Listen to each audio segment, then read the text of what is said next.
Hello! In this Google Sketchup tutorial, I wanted to walk you through the process of exporting your created objects into Unity. So in the first tutorial, we had a general overview of SketchUp as well as how to use the basic functions. And at the end, we started to put together a very wonky looking house. I tried to make it a little bit better here. I'm sure yours looks a lot better. But what we'd like to do now is go ahead and get this into Unity. So there are several ways to do it, and one of the first things that I'd like to talk about is saving your models. So one of the first things you should do is make sure to save your project by clicking the name of the project, which if you didn't see it up here in the upper left-hand corner, it's called Untitled. We'll select that, and we just want to make sure to save that. Now this is all going to save in the cloud. You can organize them into folders. So I can call this my houses, and I would go ahead and call this, for example, my first house. And we'll go ahead and save that. So now you can see the name of it right there. Just make sure to save it often as you're working, and wherever you have access to a computer and internet, you'll be able to pull up your models as long as you are logged into your account. Okay, so the next thing here is I want to show you how to export this. So let's say that we are done working on this house now and we want to see how it looks inside of Unity. So to do that, what we're going to do is click on the 3-bar icon in the upper left-hand corner of the SketchUp application. You'll go ahead and drop down here to the download. So we're going to actually download this. It's going to download as a .skp file or a SketchUp file. We could also choose the export and then select one of these things here. It is important to know that because we are using the free version of SketchUp, unfortunately we don't have access to something like the FBX.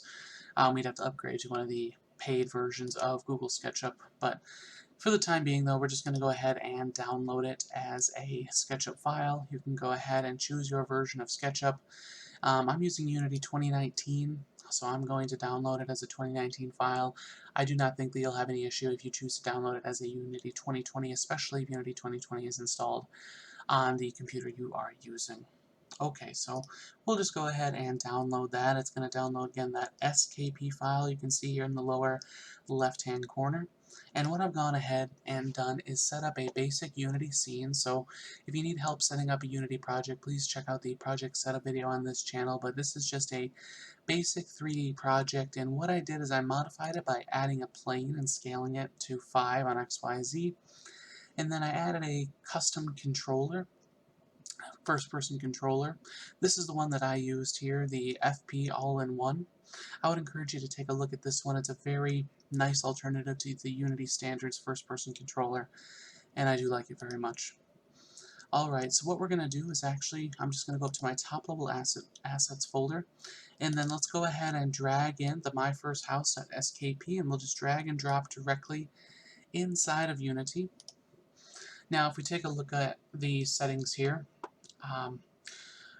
Unity is automatically set up to bring in your SketchUp models as well as the materials that come with it.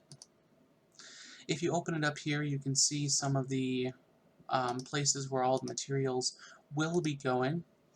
If we look here, we have some settings that we can take a look at. The unit conversion is particularly important as it specifies the geometry inside of Google SketchUp. How do we want it to translate to the geometry inside of Unity? Typically it's just going to be a 1-to-1, 1 meter equals 1, just like that. Another important one to check here is the generate colliders. So go ahead and make sure that checkbox is ticked, because that will automatically put colliders onto your house/building, which will make it so that a person cannot essentially walk through the walls of your building. So make sure to check that. If we take a look at the materials here, we can just see what they have. One thing you would like to do is to extract the textures and materials. So I like to press extract textures, and then what you'll do is you'll just create a folder. So a new folder, we'll call this textures, and let's create one more new folder because we're going to do the same thing for the materials. Alright, we'll go ahead and, because we're doing textures, we'll select textures, and it'll automatically throw all of the textures into there. Now you can see all of these have populated with their respective things as well. If you want to be able to work with the materials as well, go ahead and select back on this object and extract materials, and then select that materials folder that we were working with, and that'll bring everything in. Now you'll notice your thing here is correctly textured. It was gray before, now it is textured, and we can view the respective materials and their images in their corresponding folders, which is really nice for organizational purposes. And then we can just go ahead and drag this now in, and I'm going to rotate this a little bit. I don't remember which side our door was on, so let's rotate it by 180. And actually, it doesn't really matter too much. We can just go ahead and walk around and view it. So I have my first person controller that I showed you previously in there. And this will allow me to essentially walk up to this house, be able to view it. It's actually a nice size compared to my character. I'm going up against the wall, but I can't actually walk through it. We have some pretty bad lighting here. It looks like this is pure black based on my directional light that I have. So that would be something that I'd want to fix by adjusting my lighting settings, but you can take a look at the lighting video on this channel to get a little bit more information about that. It looks like my window and stuff is right here. Yep, we can see the outline of it there, so it's very hard to see. I'm sure if we change the rotation of this directional light, you'd be able to see it, there we go, a little bit better.